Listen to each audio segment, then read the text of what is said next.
চুল বা দাড়ি যদি কালো হয়ে যায় তাহলে নবী করিম সাল্লাল্লাহু আলাইহি সাল্লাম সেটাকে সাদা যদি হয়ে যায়, চুল দাড়ি যদি সাদা হয়ে যায় পেকে বা যেভাবে হোক সাদা হয়ে যায়, নবী সাল্লাল্লাহু আলাইহি সাল্লাম নির্দেশ করেছেন গাইয়িরু হাদা শাইয়িব, তোমাদের চুল দাড়ি সাদা হয়ে গেলে সেগুলোকে তোমরা পরিবর্তন করো, সাদা রাখিও না।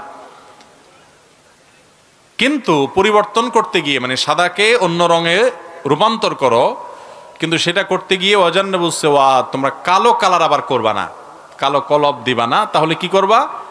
লাল কালার করো, মেহেদির কালার করো, অন্য কিছু করো, কিন্তু কালো কালার করা যাবে না। এই জন্য সাদা চুল সাদা দাড়ি এটাকে মেহেদির কালার ইত্যাদিতে করা সুন্নাহ। কিন্তু যদি কেউ কালো করে তাহলে তার অজু হবে না, ব্যাপারটা সেরকম না। কারণ অজু হবে না তখন যখন চুল বা দাড়ির উপর আলাদা কোনো প্রলেপ পড়বে, আলাদা একটা স্তর পড়বে, অনেক মোটা হয়ে যাবে এক